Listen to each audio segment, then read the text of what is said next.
Morning, Rabotai. We're continuing on Masechet Berachot, and we're going to have hopefully the last part of the seventh parak of Nun Aleph, Amud Aleph, following the second wide line. The limud of Amud Yomi for Chodesh Tevet has been sponsored by Shahab and Rabbi for health, happiness, and prosperity of their family, and has been sponsored the Refuah Shlema of Rachel Bat Miriam, and also Refuah Shlema of Miriam Bat Abraham and Nosrat, that they should have Refuah Shlema. Amen. Amen. So we are discussing the halachot of Birkat HaMazon. We're going back now. We had gone on a tangent a little bit. Now we're coming back little by little to the halachot of benching. Says the Gemara, Amar Rabbi Ishmael ben Elisha, Rabbi Ishmael ben Elisha, who was a Kohen Gadol, and we have mentioned in past that we had it really in Daf Zayin in Gemara earlier on, that Rabbi Ishmael ben Elisha, one time bringing the Torah, says, I saw the Malach HaKatriel, and he said, give me a bracha. That's earlier on in the Gemara, but the Braita of Maaseh Merkava says that he went up with mentioning the holy names, and he had experiences with the Malachim that we are going to learn now about. One of those, Rabbi Ishmael ben Elisha said, Shlosha dvarim sachli Suriel salapnim.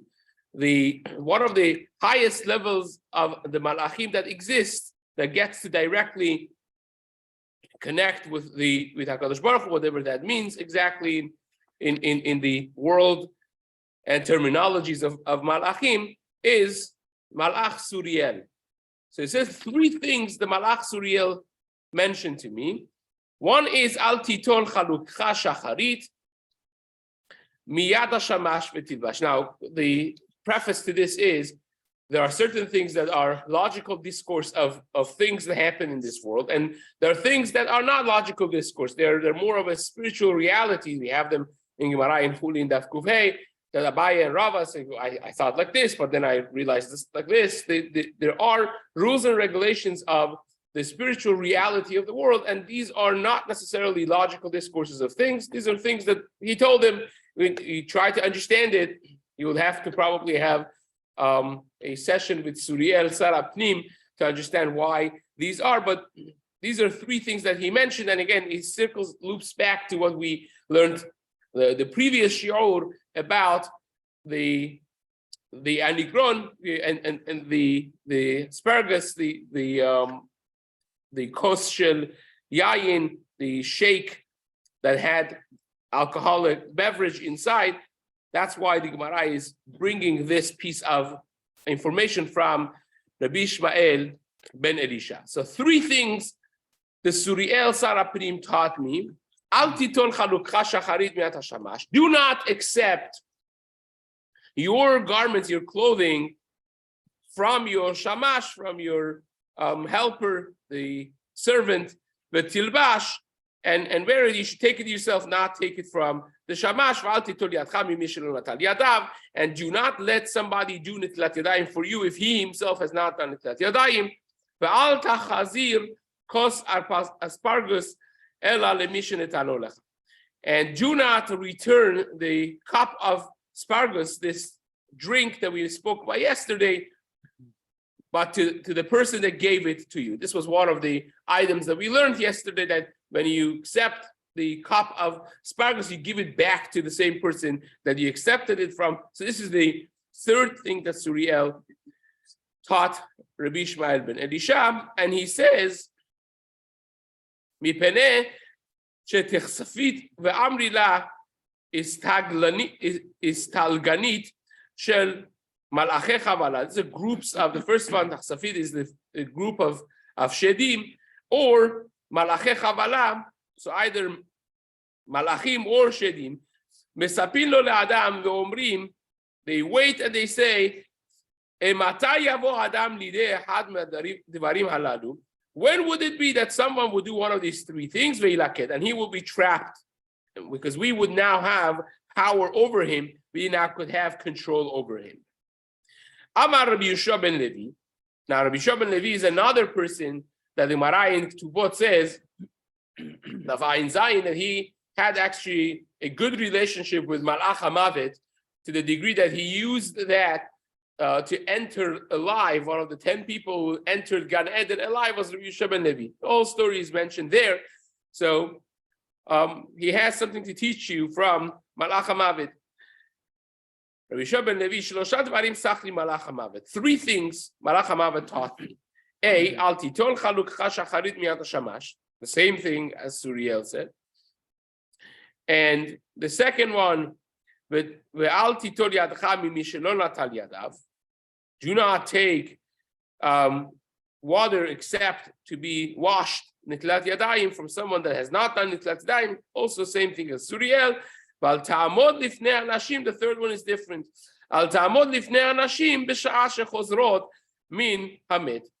Do not stand in front of women that they're coming from a funeral proceeding back from Bet HaKvarot, because I am dancing and coming with them. My sword literally is in my hand, and I have the permission to damage. What does that mean to stand in front of you? So the Gemara says, what if you bump into a group of people coming back from Bet HaKvarot and there's a group of women with them? So there you are, you're on the road and you're going, they're coming, right? So what do you do then? You didn't decide to go with them. You're going on your merry way on the road and you bump into a whole group of women coming from a funeral proceeding from Bet HaKvarot. What do? Evaporate. So says the Gemara, you could do one of the following. Either jump from where you are 4 amot. If there is a river between you and them, pass the river and go on the other side of the river. If there is another path to take another path before you meet up with them. If there is a wall, go hide behind it. If you have no other way, just turn away your face from them and say the pasuk Vayomer Hashem el Hasatan, which the full pasuk reads Vayomer Hashem el Hasatan, Yigar Hashem becha Hasatan, Yigar Hashem becha Bochir B'Yerushalayim Halozer Ur Musal Miesh. Say that pasuk, and you keep on saying it at the Chalfi Mineh until this group passes you by, and you'll be safe.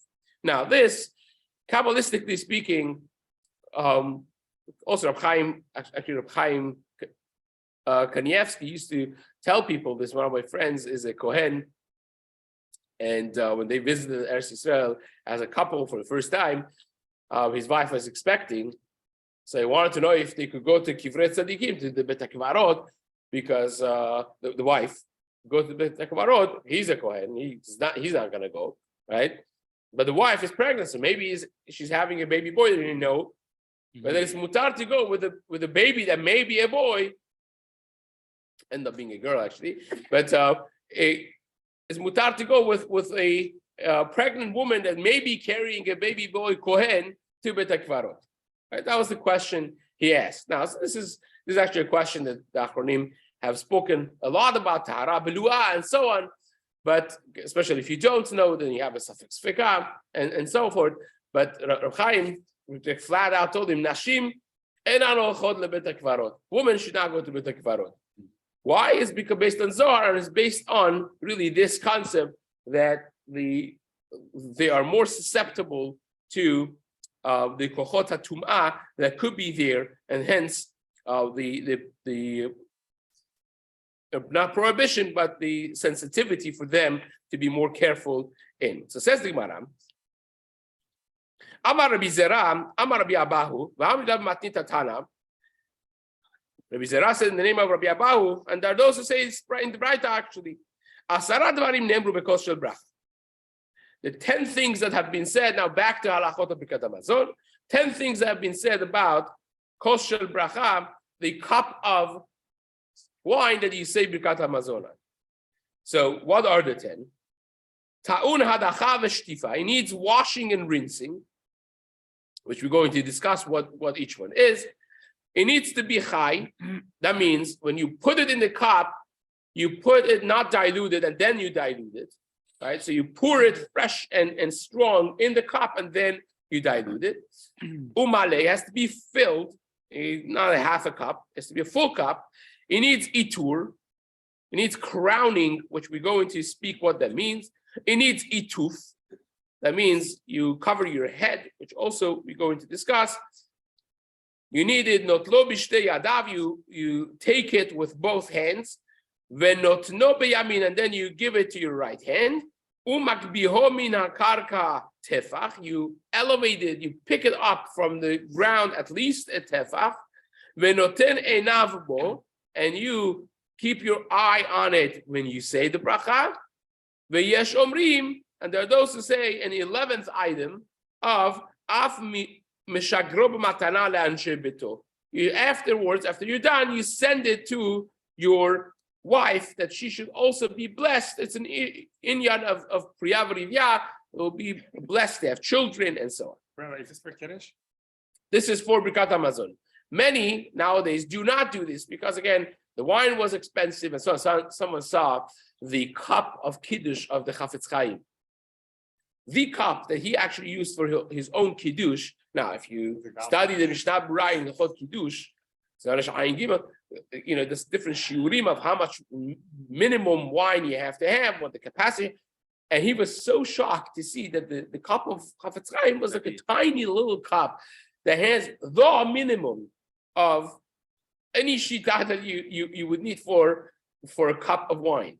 So it's shocked. It's like, Chafetz Chaim. So yeah, because you don't understand the aniyut, the level of poverty that people had.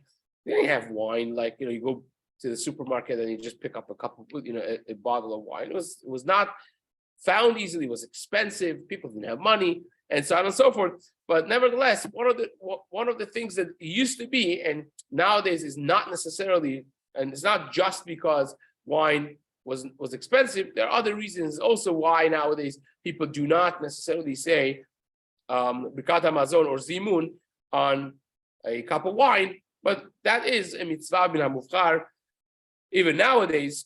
So this is talking about kos shel bracha, not kos shel kiddush. This is kos shel bracha. That means the cup that you use, you say benching the Birkat Hamazon over that cup. So says the Gemara, Amar Rabbi Yochanan. Rabbi Yochanan said these 10 or 11 items that you mentioned, anu elanu ela arba'a. We only hold of 4 of them. What are the 4? Hadacha shtifa, washing, rinsing, chai umale. That you put it in before you dilute it. You put it in chai, and then the cup has to be filled. Do you have to do it all? So nowadays, meikaradin, you don't have to, because again, our wine, it is already it's already not strong enough. The reason that they had to dilute it was because the wine that they had was so strong that it was not a normal drink to have with the strength and the sharp taste of alcohol that they had. So therefore, they diluted it actually 3-1. That means for every portion of wine, 3 portions of water. That's the. If you do that nowadays, it will be, you would be left without the wine. But nevertheless, says the Gemara, Tana hadacha bifnim v'shtiva mibachutz. What's the difference between washing and rinsing? Hadacha, washing is from inside the cup, and rinsing is from outside as well. Amar Rabbi Yochanan, kol mevarech al kos maleh notnin lo nachala b'dim yetzarim. Anyone that says bracha on kos shel yayin maleh, you say the bracha on a full cup of wine, they give you nachala b'dim yetzarim, a portion without boundaries. A tremendous bracha. That's the reason that you see many of the Hasidim, especially, they pour the wine and they pour it until it pours over. That to make sure that there's no drop that you could add, they pour it until it overflows, right? Now you can talk about that, whether it is the right thing, it's not the right thing, in a halachic perspective. But the reason it's done is because of this. They want to make sure it's kos maleh, mamash, filled to its brim. and you're given nachala beli metzarim. Shenemar, as the pasuk says, umale birkat Hashem yam v'darom yirasha. When you have male, a kos male for birkat Hashem, for saying a bracha for Hashem, for birkat Hamazon, yam v'darom yirasha. You will yarshin, you will inherit yam v'darom. What does that mean? The Maharsha explains that yam is, of course, the sea, and when your boundaries come to the sea, that means it's endless, because now you have the sea also, which is the pinnacle of being endless. You look until the eye sees is water. So that's one aspect of not having a border. Really, that's your border is the sea. That means now you have access to infinity. And Darom, the south of Eretz Yisrael, also basically gets into a midbar, which also is no man's land, so to speak. There's no boundaries. So that's also unended land that nobody lives. It's not a residential area because of the heat of the midbar. But again, it's another area that is open-ended. So you get open-ended, unlimited bracha from Hashem. Says the Gemara, Rabbi Yossi bar Chaim Omer, Zochev v'nochel shnei olamim. You will merit to have both worlds, olam hazeh ve'olam haba, both olam hazeh ve'olam haba. How does that work? Because it says yam v'darom yirasha. Yirasha is not the regular language for inheritance. Actually, in Dvarim, in the first parak of Dvarim, so Yudchet, it says ale resh. When he says go and inherit, it says ale resh. So you only need resh and shin. So what's the yirasha? Yud and hey is extra, right? And like Gemara says in Chulin, and Gemara in Menachot says it as well in Daf Chavtet, page 29. The Gemara in Menachot says that Bekah Hashem sur olamim. With Yud and Hey, Hashem created both worlds. Olam hazeh is a Hey, and Yud is Olam haba. In the name of Yud K, that's a reference to the creation of both worlds of Olam hazeh and Olam haba. So therefore, in a deeper sense, when it says Yam v'darom yirasha, is talking about the Yud and a Hey that are extra in the word Yirasha. That means you will get a portion in Olam haba, you'll get a portion in Olam hazeh. You will be benched and blessed in this world, and you will be blessed in the world to come. So says the Gemara, what does Itur mean? When you talk about Itur, crowning, how do you crown a kos shel bracha? So Rav Yehuda, me'atero b'talmidim. Rav Yehuda, when he wanted to lead the benching and he was holding the kos shel bracha, he would have his students around him, surrounding him like a crown. The people should be surrounding the kos shel bracha. That is a kavod that they are giving to a benching on a cup. Rav Chisda me'atereh benatli. Rav Chisda would actually have cups of wine around the cup of wine that he would say the bracha on it. So it's not just alone; it comes with an entourage of cups of wine. And there's a little bit of a difference in Girsa over here. Amar Rab Chanan ubechai. Rab Chanan saying in the cups should be raw wine that are undiluted. But many don't have this Girsa of Amar Rab Chanan. So what they learn is that you put it undiluted and you dilute the wine, and that's what you see. People who do actually say Birkat Hamazon on the cup, in the bracha of Eretz Yisrael, they pour a little bit water and they dilute 3 drops of water or whatnot. They do the mizigat hakos in Birkat Haaretz, and according to that girsa that the side over here in Haggadah Gra bring in Dalet, that's exactly the girsa. So you'll have mater lebenatli chai, that you have the cups that would be undiluted wine, and it would be saying that you do it only Amar Rav Sheshat. The continuation of the Gemara says Amar Rav Sheshat ube Birkat Haaretz, first wide line, that you did do it until Birkat Haaretz. That means on Birkat Haaretz you would dilute the wine according to the second girsa that we mentioned, which is the reason to do it in Birkat Haaretz is to show that the wine of Eretz Yisrael is so strong that you could put water and dilute it, and and still is a good wine. It needs diluting because it is such a strong wine. It's a show of the bracha of Eretz Yisrael. Therefore, you do the mizigah, the diluting in Birkat Haaretz. What's the rule for that? How does it make a difference?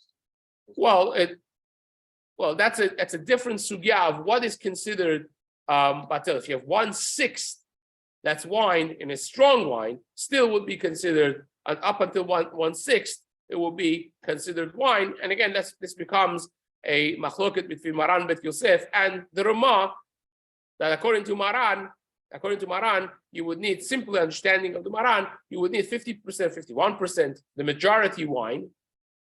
And according to the Ramah, until you have at least 1/6, which would be about 17% wine, you still could say Bar Priya Geffen on it. And some of the wineries, actually, you'll be shocked to know that there are many wines.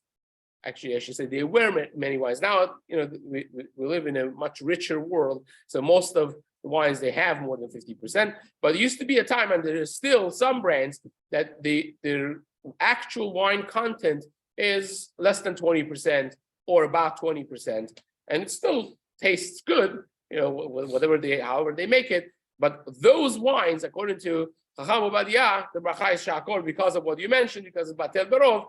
Ovadia actually allegedly one time under the chuppah, they gave him wine, he checked it, and he was not one of those that have 50%. So it's not saying Bar Priya Geffen, it says shakol niya bidvaro, on a wine. So because he said the rov is water, that's one of Ovaδιa's shitas that are debatable, but nevertheless, that starts really from the understanding of Ovadia in Shitat Maran in Bet Yosef, and the Ramah that says clearly until 1/6 it will be still considered wine. But that's again a different sugya. Says the Gemara, Rav Papa Ma'atef V'yativ. So what is ituf? Rav Papa would wrap his head with proper, nice, fancy clothing, and he would sit and bench on kosher bracha. Rav Asi Pari Sudara al Reshe. Rav Asi would cover his head with a talit, a sudar. Correct. The Rav Papa Ma'atef, he would do the ituf like the Tatef B'Sisid. He would cover his head, and Rav Asi would wrap his head with a sudar, a fancy sudar, and sit down to say Birkat Hamazon. And again, all of these halachot that you see people, Ovadia has a tshuva in Chelek Dalet of Yechavedat, whether or not a person should be wearing a jacket and a black hat to bench. In the middle of the tshuva there, he seems to say that yes, but this that you see, that people keep a certain dress code for Birkat Hamazon really comes from this thing. Aside from the fact that it's a bracha d'oraita and you want to give it kavod, just like tefillah, but tefillah of course has a higher element because you're omed lifnei melech, you're standing in front of the king davening, even though that it may not be a d'oraita thing. But here, the source of having a black hat or a jacket or a proper dress code really comes from here, that the Gemara says you need ituf, and the Gemara continues, notlo b'shtei yadav, that you take it with two hands. Amar chinena bar papa mikra. What's the pasuk that you take it with two hands? Seu yedechem kodesh. It says raise both of your hands and then baruch et Hashem. When you want to bench for HaKadosh Baruch Hu, v'notlo leyamin, and you give it to the right hand. Amar Rav Chiya bar Abba, Amar Rabbi Yochanan, Rishonim sha'alu semol ma'u tzaya leyamin. The Rishonim asked, what is it that can right hand be helped with the left hand to hold up the cup? And says the Gemara, Amar Rav Ashi, hoil v'rishonim ibaya lehu. Once the earlier Chachamim had this question, no ifshat lehu, and they didn't have a clear answer, anan navi lechumra, we will be machmir, that the left hand should not be helping the right hand in holding it up. Maran Bet Yosef writes that this is talking about a large cup or a container of wine that is heavy, and you want to help with both hands to hold it, and so on. Says the Gemara, Amar Rav Acha bar Rav Chanina, Mikra, Kos Yeshua Desa, Shem Hashem Mekra. How do you know that you have to be Magbihom in a Karka Tefach? That you have to raise it above ground level at least one Tefach. It says Kos Yeshua Desa. The cup of salvation I shall raise above and hold high. Ubeshem Hashem Mekra. And then I call to Hashem's name. And you keep your eye on it. Because you don't want to get defocused from it, so you keep your eyes on it to have your mind on it as well. And you send it to your wife, right? In order for the wife to be also blessed with children, the ability of reproduction and so on. Rab Nachman, the Gemara brings this story from Ula that was eating by Rab Nachman's house. Rab Nachman was the head of the Betin. He was the Chatara de Benisia, and his wife was a very strong personality. One of the famous women in Gemara is Yelata. Yelata was the name of Rab Nachman's wife. Many stories in Shas about her, and this is one that demonstrates the strong personality that she had. Says the Gemara, Karich Rifta, he ate bread, Barich Birkat Mezona, he benched on a cup of wine, of course, Yavle Kasa the Birchata Rav Nachman, and he sent the Koshel Bracha to Rav Nachman after he drank from it. Amal Rav Nachman, Lishtar Mor Kasa de Birchata Yelata. Says, please send the Koshel Bracha to my wife Yelata. Amale, so he tells him, and says it's not necessary, right? Ula tells Rav Nachman, it's not necessary to send it to the wife. He held that you don't have to do that. Why? Because this is what Rabbi Yochanan said. The source of bracha for children really comes from the bracha of the man. So you want to send kol shel bracha, you send it to the husband, not to the wife. Shenemar ubarech, because he brought raya from the pasuk, says ubarech pri bitnecha, uberach pri bitnecha upri admatecha, pri bitna lo nemar. It doesn't say pri bitna, it says pri bitnecha. Even though the men do not give birth, at least it used to be like that. Right? so even though that you would attribute the bracha of pri beten to the woman, the pasuk says pri bitnecha. It changes from the normal expected language and says pri bitnecha and not pri bitna, to indicate that this is a source of bracha comes from the man. Says the Gemara, ela pri bitnecha. Tanya nami hachi, we also learned in the Braita, Rab Natan omer minayin shen pri bitna shel isha mitbarech ela mi pri bitno shel ish. How do you know that the source spiritually is from pri bitno shel ish? Shenemar uberach pri bitnecha pri bitna lo nemar ela pri bitnecha. Same source. The hachi. So once they're discussing this topic, Yelata heard over that the kosher bracha is not being sent to her, and she took it personal. So Kama Beziara, she got up with anger. She was upset. She went up to the storage house of wine,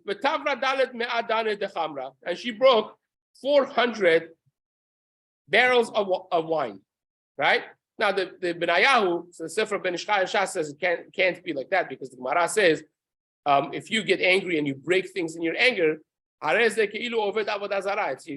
avodah zarah. So it says she went there. She was, disoriented from the feeling of sar and anguish that she had, and she may have fell on the barrels, or something else fell on the barrels. That's how Ben Ishchai squeezes out of this, because it's impossible to say that Yelata got angry and start, lashing out and breaking things, because that you're talking about the wife of one of the Gedolei Ador. So he says it's impossible to understand the Gemara, so he squeezes out and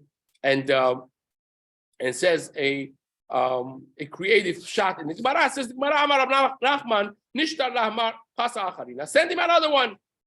Shalachla, and Rab Nachman sent to her. He said, "Look, Kol Hai Navgam, all of the barrel of the bracha is considered kosher bracha." Shal Chaleh, she was of course better than believing that. So she says, Mimahadure mili omim samartuti klimi. So it says the baseless words are spread by people who round the town to sell things in, and from old pieces of garment there will be increased levels of kinim, of lice, right? So that means basically you're saying nonsense. You just want to make me feel better. It's not considered kosher bracha. You better had sent already the kosher bracha. Now that you finished it, you're telling me the whole jar of wine is considered kosher bracha. That's nonsensical. It's not halacha. You're just trying to appease my thing, and it's not true. Okay. Amar Rav Asi, en masichin al kosher bracha. Once you get the kosher bracha, once you hold it up to say Birkat Hamazon, you don't talk afterwards. You start the benching. Amar Rav Asi, en mevarchin al kosher puranut. You don't say bracha on kosher puranut. What is that? The Gemara in Pesachim says in the Kuftet and Kufyud, Gemara says there's a concept of zugot. What's the concept of zugot? That means double cups. Nowadays we're not careful in this because the Gemara there says if you do it, you'll be damaged by shedim. And nowadays we don't have that, like the Mordechai writes and Haggadah Mordechai brings.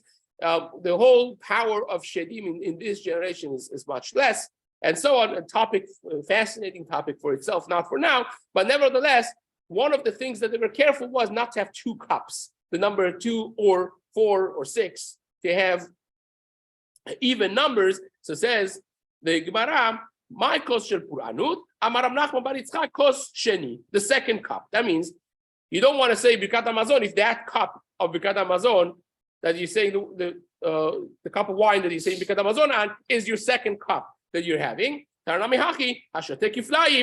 If you drink a second cup only and you're ending there, you're not having a third one.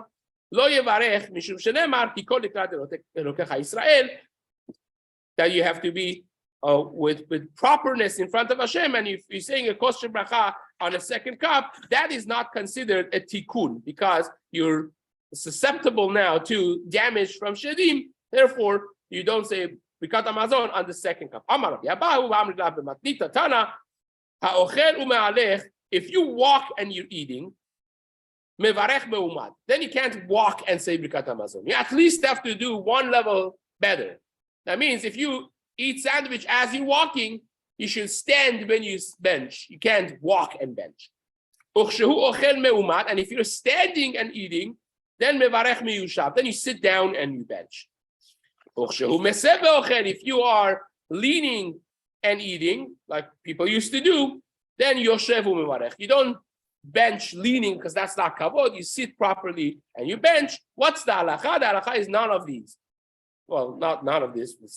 This last one is in all of them, whether you ate standing, walking, leaning, doesn't make a difference. You must say benching when you sit up properly with kavod.